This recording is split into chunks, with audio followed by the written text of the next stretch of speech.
Welcome to Zee Telugu news updates చూద్దాం. తెలంగాణ ప్రభుత్వంపై కేంద్ర ప్రభుత్వం దాడులు చేస్తుందని మండిపడ్డారు సీఎం రేవంత్ రెడ్డి. ఇందులో భాగంగానే తనపై అక్రమ కేసులు పెట్టారన్నారు. తనపై కేసులు పెట్టేందుకు తెలంగాణ పోలీసులే లేరా అని ప్రశ్నించిన సీఎం రేవంత్ ఇందుకోసం ఢిల్లీ నుంచి పోలీసులు రావాలా అన్నారు. రిజర్వేషన్లను రద్దు చేయాలన్నది ఆర్ఎస్ఎస్ మూల సిద్ధాంతమని ఆరోపించారు. ఎస్సీ ఎస్టీ ఓబీసీ రిజర్వేషన్లను రద్దు చేయాలన్నదే బీజేపీ అజెండా అన్నారు. పక్కూరోడు మనూరుకొచ్చి మనూరు చౌరస్తలు నిలబడి మనల్ని అవమానించే విధంగా మన ఊరు వాళ్ళను తిట్టు ఊరుకుంటే మనం ఊరుకుంటామా? ఉంటామా? మనకేమన్నా విభేదాలు ఉండొచ్చు, మనకు భిన్నాభిప్రాయాలు ఉండొచ్చు, కానీ మన ఊరు గౌరవం వచ్చినప్పుడు ఊరంతా ఏకంగా వచ్చిన అవసరం ఉందా లేదా ఒక్కసారి ఆలోచన చేయండి. ఇవాళ నన్ను 1 తారీఖు నాడు అంటే ఇవాళ ఢిల్లీలో పోలీస్ స్టేషన్లో హాజరుగా మన హుకుం జారీ చేసిన అమిత్ షా గారు. ఏం దౌర్జన్యమయ్యా ఇది? నేను ఇవాళ కోరుట్లలో మీటింగ్ పెట్టుకున్నా, సాయంత్రం కుక్కట్పల్లిలో పెట్టుకున్నా, ఆ తర్వాత శేర్లింగపల్లి పెట్టుకున్నా, రేపు జగిత్యాలకు వస్తున్నా. నేనంట ఎన్నికల ప్రచారం అంతా మానేసి ఢిల్లీ పోలీస్ స్టేషన్లో రాజ్యాంగం ఎందుకు రద్దు చేస్తున్నారు, రాజ్యాంగాన్ని ఎందుకు మారుస్తున్నారు అని అడిగినందుకు ఢిల్లీ పోలీస్ స్టేషన్లో ముద్దాయిగా పోయి నేను హాజరు కావాలనంట. ఇదేనా మీ నీతి ప్రధానమంత్రి గారు? రాష్ట్రంలో కాంగ్రెస్ పార్టీకి అనుకూలంగా గాలి వీస్తోందన్నారు మైనంపల్లి హనుమంతరావు. ఈసారి సిద్దిపేట ప్రజలు కూడా కాంగ్రెస్ పార్టీ వైపే ఉంటారని చెప్పారు. రేపు సిద్దిపేటలో సీఎం రేవంత్ రెడ్డి పర్యటన నేపథ్యంలో కలెక్టర్ కార్యాలయం దగ్గర హెలీప్యాడ్ ఏర్పాట్లను మైనంపల్లి పరిశీలించారు. రేపు జరిగే రోడ్ షోను విజయవంతం చేయాలని కోరారు.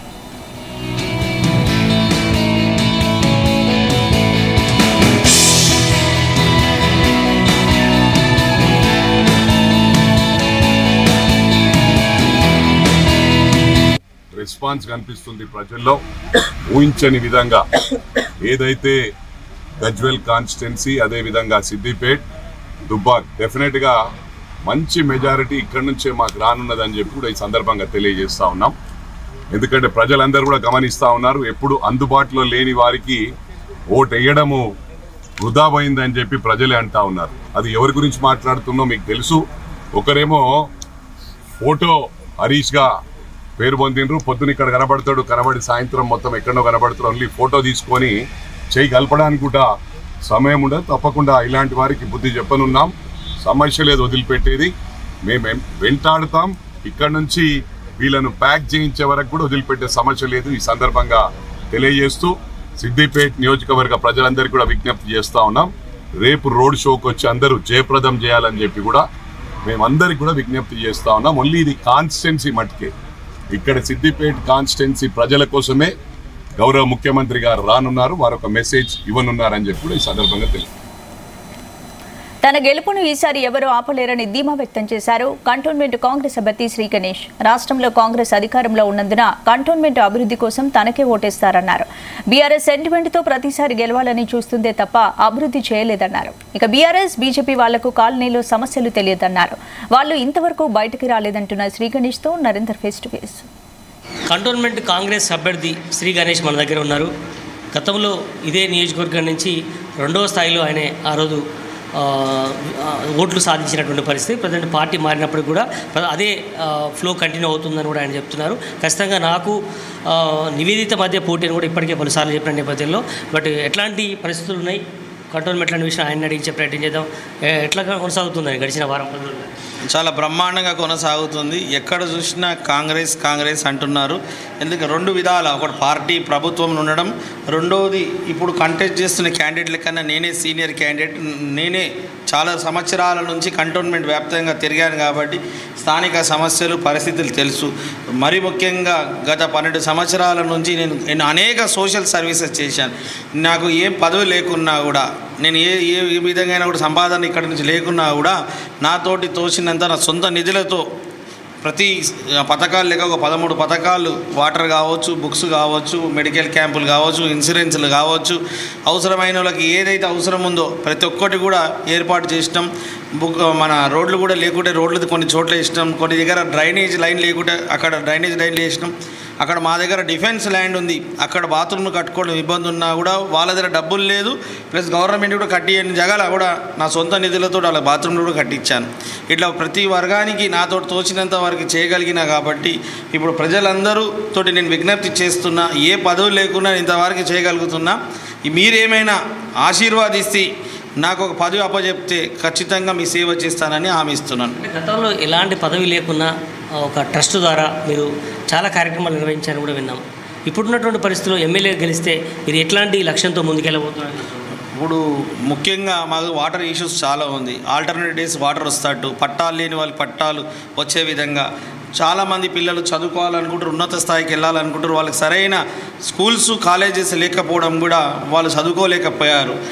మరీ ముఖ్యంగా ఏంటంటే మహిళలందరూ ఇక్కడ చాలామంది కుటుంబాలు పేదరికంగా ఉంది కాబట్టి భర్తలే పనిచేస్తారు, మహిళలు ఇంటికే పరిమితమయ్యారు. వాళ్ళకి నేను మహిళా ట్రైనింగ్ సెంటర్లు ఆర్గనైజ్ చేశాను.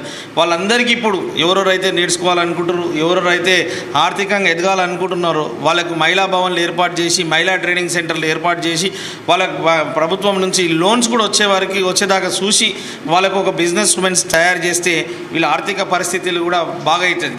ఇలా ప్రతి చోట ఏమైతే అవసరం ఉందో అవన్నీ అవసరాలకు అనుగుణంగా వివరిస్తానని హామీ ఇస్తున్నాను. అంటే కండవాళ్ళు మార్చినట్టుగా పార్టీలు మారుస్తాడు శ్రీ గణేష్ అని అవతల పార్టీ వాళ్ళు మిమ్మల్ని ఆరోపణ చేస్తున్నారు. ఆల్ ఆఫ్ సడన్గా బీజేపీ నుంచి సడన్గా కాంగ్రెస్కి వచ్చి టికెట్ సంపాదించాడు, అట్లాంటి వాళ్ళకు ఎట్లా ఓట్లు వేస్తారని అవతల పార్టీ వాళ్ళు.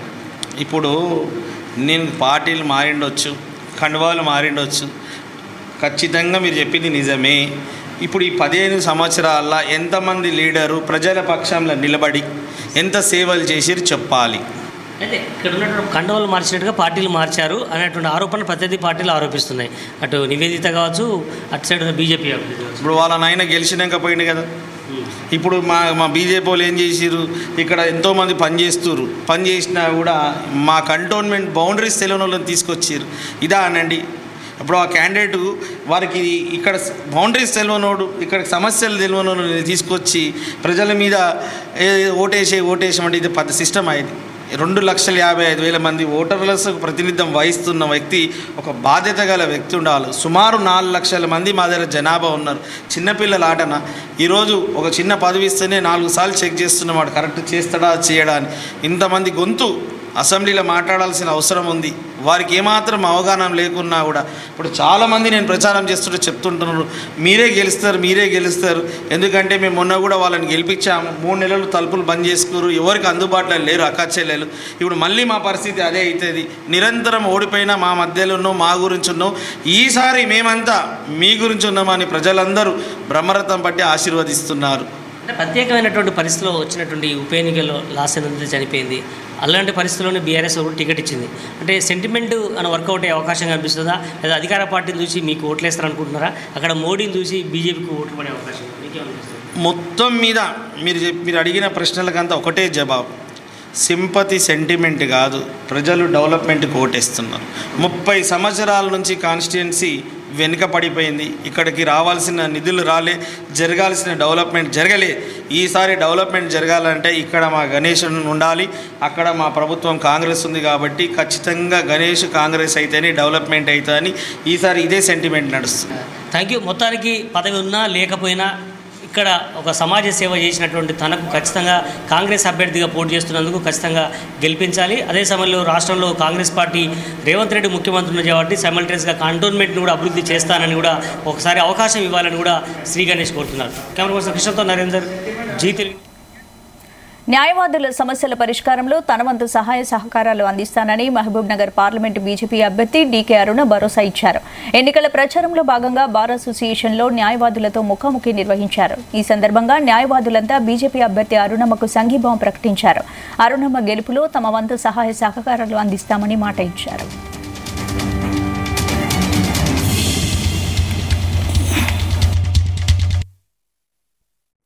రాష్ట్ర పరిస్థితులు తెలుసు. ఈరోజు ఎన్నికల్లో దేశంలో ప్రధానమంత్రిగా ఎవరు ఉండాలి, దేశానికి ఎవరు ఉంటే మన భారతదేశం యొక్క భవిష్యత్తు ఉంటున్నటువంటి విషయం అందరూ తెలిసిన వాళ్ళే ఉన్నారు. నేను ప్రత్యేకంగా చెప్పాల్సినటువంటి అవసరం లేదు. నరేంద్ర మోడీ గారి నాయకత్వం ఈ దేశానికి ఎంత అవసరం ఉన్నది ఈరోజు ఇక్కడ ఉన్న ప్రతి ఒక్కరికి తెలుసు. రోజు మనం చూస్తూనే ఉంటాం ఏ విధంగా ప్రతిపక్షాలు దాడి చేస్తున్నాయి. ఒకటి మాట్లాడితే దాన్ని ఇంకో రకంగా దాన్ని తిప్పి సోషల్ మీడియాలో రాయించడము, చూపించడము. అమిత్ షా గారు మాట్లాడిన మాటలను ఇంకో రకంగా వాటిని సోషల్ మీడియాలో వాటిని క్రియేట్ చేయడము, వాటిని సోషల్ మీడియాలో అంటే కేవలం సోషల్ మీడియా ద్వారానే దుష్ప్రచారం చేసి ప్రజలను ఈరోజు రెచ్చగొట్టి ఈ యొక్క ఎన్నికల్లో ఏ విధంగా భారతీయ జనతా పార్టీని ఓడగొట్టాలనేటువంటి లక్ష్యంతో ఈరోజు కాంగ్రెస్ పార్టీ ఇతర వాళ్ళ మిత్రపక్షాలు పనిచేస్తున్నాయి. ఇప్పుడు చదువుకున్న వాళ్ళే కాదు, గ్రామీణ ప్రాంతాల్లో ఉన్నటువంటి వాళ్ళు కూడా నరేంద్ర మోదీ గారి గెలుపును కోరుకుంటున్నారు. మరి దీన్ని చూసుకొని జీర్ణించుకోలేనటువంటి మరి కాంగ్రెస్ పార్టీ అంబేద్కర్ రాసినటువంటి రాజ్యాంగం రద్దు చేస్తాడు నరేంద్ర మోదీ గారు వస్తే అనేటటువంటి దుష్ప్రచారం చేస్తున్నాడు. మన రాష్ట్ర పరిస్థితులు తెలుసు. ఈరోజు ఎన్నికల్లో దేశంలో ప్రధానమంత్రిగా ఎవరు ఉండాలి, దేశానికి ఎవరు ఉంటే మన భారతదేశం యొక్క భవిష్యత్తు ఉంటున్నటువంటి విషయం. బీజేపీ ఎదుగుదలను చూసి కాంగ్రెస్ బీఆర్ఎస్ కుట్రలు చేస్తున్నాయన్నారు ఆ పార్టీ నేత లక్ష్మణ్. కాళేశ్వరం ఫైల్స్ ను కాంగ్రెస్ ఎందుకు దాచేసి తొక్కిపెట్టిందని ప్రశ్నించారు. వెంటనే దీనిపై సీరియస్ గా విచారణ జరిపించాలని డిమాండ్ చేశారు. లీకర్ స్కామ్ లో సీఎంతో సహా మంత్రులు జైల్లో ఉన్నారన్నారు లక్ష్మణ్. బీజేపీ తెలంగాణ ఈ రెండు పార్టీలు కలిపి బీజేపీని ఎదురుదాడి చేస్తా ఉన్నారు. ఇవాళ ప్రత్యక్షంగా ఒకరిని ఒకరు విమర్శించుకుంటున్నప్పటికీ కాంగ్రెస్ బీఆర్ఎస్ పరోక్షంగా ఇద్దరు కలిసి ఏ రకంగా కుట్రలు పడుతున్నారో బీజేపీ తెలంగాణలో నిలువరించడానికి తెలంగాణ సమాజం అప్రమత్తంగా ఉన్నది. తెలంగాణ ప్రజలు కూడా ఇవాళ అప్రమత్తంగా ఉన్నారు. కాబట్టే ఇవాళ మీరు అవినీతి గురించి మాట్లాడుతున్నారు. ఇదే అవినీతి విషయంలో ఈ రెండు పార్టీలు ఏ రకంగా రాజీ పడుతున్నాయో ఒకసారి తెలంగాణ ప్రజలు గమనించాలి. ఆనాడు ప్రతిపక్షంలో ఉన్నటువంటి కాంగ్రెస్ పార్టీ ఇదే కాళేశ్వరం మీద ఏ రకంగా మీరు ఆ రోజు ప్రచారం చేశారు. 1,00,000 కోట్లు దోపిడీ చేశారు. ఆ దోపిడీ చేసుకుని దాచుకున్నటువంటి సొమ్మును మేము కక్కించి ప్రజలకు పంచిపెడతామనేటువంటి ఆనాడు రేవంత్ రెడ్డి గారు ప్రతిపక్ష హోదాలో పిసిసి అధ్యక్షుడిగా ఈరోజు అధికారంలోకి వచ్చిన తర్వాత కాళేశ్వరం సంబంధించిన ఫైల్ అన్నీ కూడా ఎందుకు తొక్కు పెట్టేటువంటి కుట్రలు చేస్తూ ఉన్నారు. ఎందుకంటే ఇవాళ ఇద్దరు రాజీ పడ్డారు కాబట్టి, మియా బీబీ రాజీ పడ్డట్టు. ఎందుకంటే ఆనాడు ఓటుకు నోటు కేసులో కూడా ఆ రోజు ఏదైతే కేసీఆర్ గారు ఆనాడు మళ్ళీ రేవంత్ రెడ్డి మీద ఏదైతే మరి మీరు ఆ రకంగా మేము పట్టుకున్నామని చెప్పి కేసు పెట్టి జైలు పంపించిన మీరు ఆ తర్వాత ఎందుకు మెతక వైఖరి అవలంబించారో తెలంగాణ ప్రజలు తెలుసుకోదలుచుకున్నారు. కాబట్టి ఈరోజు ఈ రెండు పార్టీలు పరస్పరమైనటువంటి అవగాహనతో రాజీ పట్టడానికి ఇది నాంది అని తెలంగాణ ప్రజలు అర్థం చేసుకోవాలి. ఇవాళ మీ కాళేశ్వరం ఫైల్ ముందు కదలవు, వాళ్ళకు దొరకవు. ఇవాళ నోటుకు ఓటు కేసు ముందుకు పోదు. అంతేకాదు ఒకసారి మీరు ఆలోచన చేయండి, అవినీతి విషయంలో ఏ రకంగా ఈ పార్టీలన్నీ కూడా మూకుమ్మడిగా ఏకం. మెదక్ కాంగ్రెస్ ఎంపీ అభ్యర్థి నీలమధు ప్రచారం జోరుగా సాగిస్తున్నారు. సదాశివపేట మండలం ఆత్మకూరులో చేపట్టిన రోడ్ షోకు విశేష స్పందన లభించింది. సంగారెడ్డి జిల్లా డీసీసీ అధ్యక్షురాలు నిర్మలా జగ్గారెడ్డి సీనియర్ నేత పులిమామిడి రాజుతో కలిసి ర్యాలీ నిర్వహించారు. ఆత్మకూరులో కార్నర్ మీటింగ్లో నీలమ్మధు మాట్లాడుతూ బీఆర్ఎస్ పార్టీలో నాయకులు ఎవరూ లేనట్టుగా ఒక కలెక్టర్గా పనిచేసిన వ్యక్తికి ఎంపీ టికెట్ కేటాయించారని ఎద్దేవా చేశారు. ఇక పేద కుటుంబం నుంచి వచ్చిన తనకు కాంగ్రెస్ అధిష్టానం ఎంపీ టికెట్ ఇచ్చిందన్నారు. ముఖ్యంగా ఆత్మకూరులో రైతులు బ్యాంకు లేక ఇబ్బందులు పడుతున్నారని, తాను గెలిచాక ఇక్కడ బ్యాంక్ ఏర్పాటుకు బాధ్యత తీసుకుంటానన్నారు. అలాగే మోడల్ స్కూల్, 30 పడకల ఆసుపత్రి నిర్మాణానికి కూడా కృషి చేస్తానని తెలిపారు.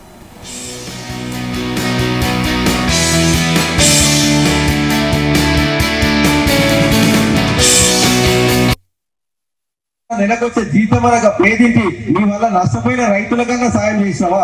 మానవత్వం అంటే నీలమధు అనేది అంటారు. ఒకసారి ఆలోచన చేయండి. పడంచేరు కాన్స్టిట్యూన్సీ నా పక్కనే ఎంతో మంది నిరుపేదలకు చదివించే వ్యక్తిని, ఎంతో మంది పెళ్లిళ్లకు పుస్తపెట్టలు ఇచ్చేటోని, మానవత్వంగా ఉండే బిడ్డను మీ మధ్యలోకించి ఒక చిన్న పెంకుటింట్లో పుట్టి ఈ స్థాయికి వచ్చిన, ఒక వార్డు మెంబర్ గా చేసిన, ఉప సర్పంచ్ చేసిన, సర్పంచ్ చేసిన, జెడ్పీటీసీగా పోటీ చేసిన, ఎమ్మెల్యేగా పోటీ చేసిన, ఈరోజు ఎంపీ చేసిన కష్టాలు తెలుసు. మీ మధ్యలో పుట్టి వచ్చినోని కాబట్టి కింది స్థాయి నాయకులకు, కింది ప్రజలకు ఏం కావాలో మాకు తెలుసు. మేము ఖచ్చితంగా గెలిచిన తర్వాత ఈ ప్రాంతంలో మా అక్క నిర్మలా జగ్గారెడ్డి గారు ఇక్కడ ఉన్న నాయకులందరం తీసుకొని వచ్చి ప్రతి గ్రామంలో ఏవైతే 10 ఏళ్ల నుంచి మన నష్టపోయిన రైతులు, ముఖ్యంగా ఇంతకుముందు మా కిషన్ నాయక్ గారు చెప్తారు, మాకు ఎస్టీలకు భూములు ఇచ్చిరన్నా, పోటు భూములు ఇంకా కూడా రెగ్యులర్ అయితే లేవు, భూ సమస్యలు చాలా ఉన్నాయి, ఆ భూ సమస్యలు కూడా క్లియర్ చేయాలని చెప్పారు. ఖచ్చితంగా చేస్తామన్నా. మన ప్రభుత్వం ఉంది, ప్రజా ప్రభుత్వం ఉంది, ప్రజా పాలన నడుస్తుంది కాబట్టి మన అందరి ప్రభుత్వం ఉంది. మన సమస్యలు కూడా అందరూ కూడా ఇంకా 4.5 ఏళ్ళు 5 ఏళ్ళు మన ప్రభుత్వం ఉంటుంది కాబట్టి ఇప్పుడు వచ్చి 4 నెలలు అయింది. ఎలక్షన్ కోడ్ అయిపోయినాక ప్రతి గ్రామంలో, ప్రతి మండలంలో కలెక్టర్ను, ఆర్డీఓను, ఎంఆర్ఓను అందరినీ ఆఫీసర్లను పార్లమెంటు ఎన్నికలకు సంబంధించి ప్రచారం మరో 10 రోజులు ముగియనుంది. ఈ నేపథ్యంలో మహబూబ్ నగర్ పార్లమెంటు పరిధిలో బీజేపీ ఎంపీ అభ్యర్థి డీకే అరుణ తన ప్రచారాన్ని హోరెత్తిస్తున్నారు. గ్రామాన ప్రచారం చేస్తూ ర్యాలీలు, చేరికలు, సభలతో ఫుల్ బిజీగా ఉంటారు. ఈ ఎన్నికల్లో తెలంగాణలో బీజేపీ 10 ఎంపీ స్థానాలు ధీమా వ్యక్తం చేస్తున్నారు. మహబూబ్ నగర్లో తాను 3 లక్షల మెజారిటీతో గెలవబోతుందంటున్న డీకే అరుణతో మా ప్రతినిధి శశికాంత్ ఫేస్ టు ఫేస్. 10 రోజుల్లో పార్లమెంట్ ఎన్నికలకు సంబంధించి ప్రచారం ముగుస్తున్న సమయంలో మహబూబ్నగర్ పార్లమెంట్ సంబంధించి ప్రధాన పార్టీ అభ్యర్థులు వారి ప్రచారం వేగం పెంచారు. ఈ నేపథ్యంలోనే మహబూబ్నగర్ పార్లమెంట్ పరిధికి సంబంధించి బీజేపీ అభ్యర్థి డీకే అరుణ గారు కూడా తన ప్రచారంలో దూసుకెళ్తున్నారు. గ్రామాన తిరుగుతున్నారు. ప్రతి గ్రామంలో ర్యాలీలు, చేరికలు, సభలతోటి వారి ప్రచారంలో వేగం పెంచుతున్నారు. అయితే ఈ నేపథ్యంలో డీకే అరుణ గారు మనతో పాటు ఉన్నారు. వారి ప్రచారం ఎలా సాగుతుంది, వాళ్ళతో ప్రజల నుంచి ఎలాంటి స్పందన వస్తుందో వారిని అడిగి తెలుసుకునే ప్రయత్నం చేద్దాం. ప్రజల నుంచి స్పందన ఎలా? ప్రచారం ప్రతి గ్రామంలో కూడా, ఎందుకంటే ఇది పార్లమెంట్ ఎన్నిక, సో పెద్ద ఎత్తున ప్రజల్ని కలుసుకునేటటువంటి ప్రయత్నంలో భాగంగా గ్రామానికి ప్రజల దగ్గరికి వెళ్తున్నాం. నరేంద్ర మోదీ గారు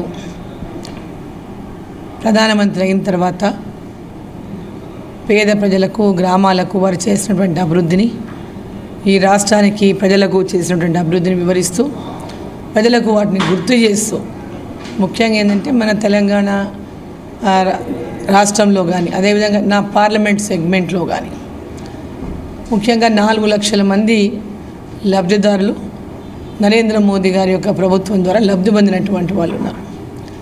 ఆ పథకాల లబ్ధిదారులందరినీ కూడా కలుసుకోవడం, వారి స్పందనను తెలుసుకోవడం, సో వారికి అందరికీ కూడా మరోసారి ఈ యొక్క విషయాలను తెలియజేయడం, సో రేపు మళ్ళీ నరేంద్ర మోదీ గారి దేశానికి ప్రధానమంత్రిగా కావాల్సినటువంటి అవసరాన్ని కూడా తెలియజేయడం.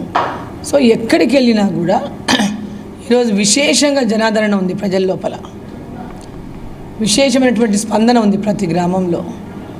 నరేంద్ర మోదీ గారు ఈరోజు వారికి అందిస్తున్నటువంటి పథకాల విషయంలోనైతేనేమి, అంటే కిసాన్ సమ్మాన్ నిధి కిందనైతేనేమి 6,000 రూపాయలు రైతులకు ఇస్తున్నది కానివ్వండి, మహిళలకు అరుగుదొడ్ల విషయంలోనే కానివ్వండి, మహిళలకు ఉచితంగా ఉజ్వల గ్యాస్ కనెక్షన్లే కానివ్వండి, మహిళలకు ముద్రా లోన్లే కానివ్వండి, యువకులకు ముద్రా లోన్లే కానివ్వండి, అదేవిధంగా వీధి వ్యాపారులకు లోన్లే కానివ్వండి, అదేవిధంగా మహిళలకు ఈరోజు పేదవారికి అందరికీ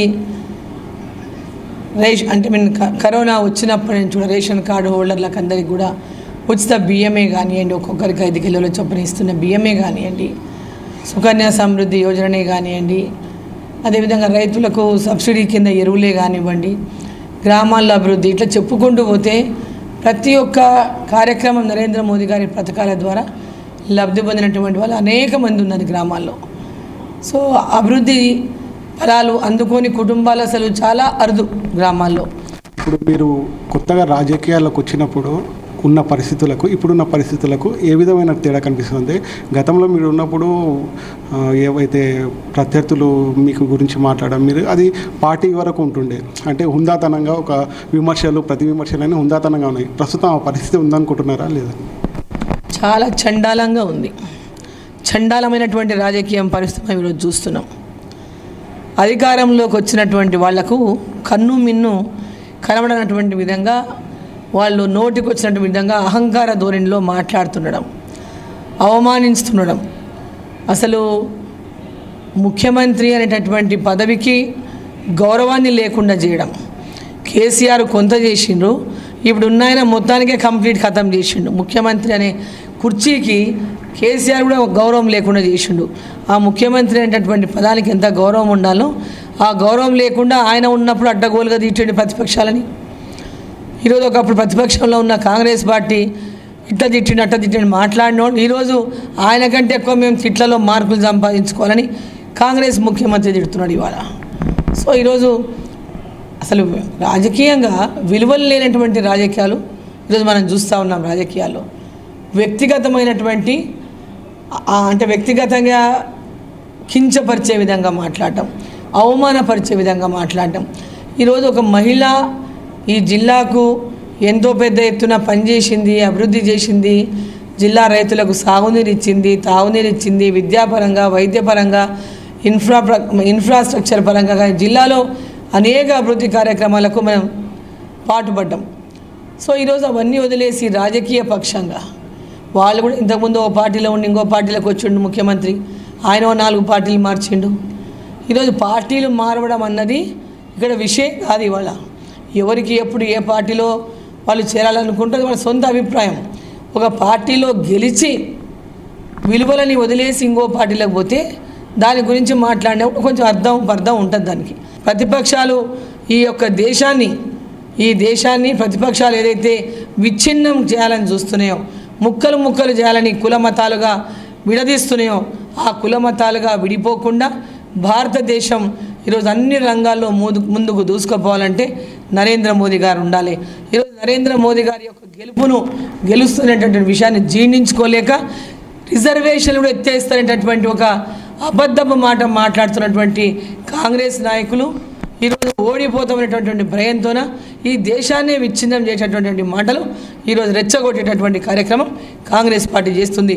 కాబట్టి ఈ దేశం ముక్కలు కాకుండా ఈ దేశంలో నరేంద్ర మోదీ గారి నాయకత్వంలో భారతదేశం అభివృద్ధి కోసం, భారతదేశం యొక్క దేశానికి శ్రీరామ రక్ష కోసం నరేంద్ర మోదీ గారిని గెలిపించాలి. ఫైనల్ మేడం, ఈ తెలంగాణలో మీరు ఎన్ని సీట్లు సాధించబోతున్నారు? డీకే అరుణ గారి గెలుపు ఎలా ఉండబోతుంది? ఇక్కడ ఈరోజు తెలంగాణలో 17 పార్లమెంటు స్థానాలు ఉన్నాయి.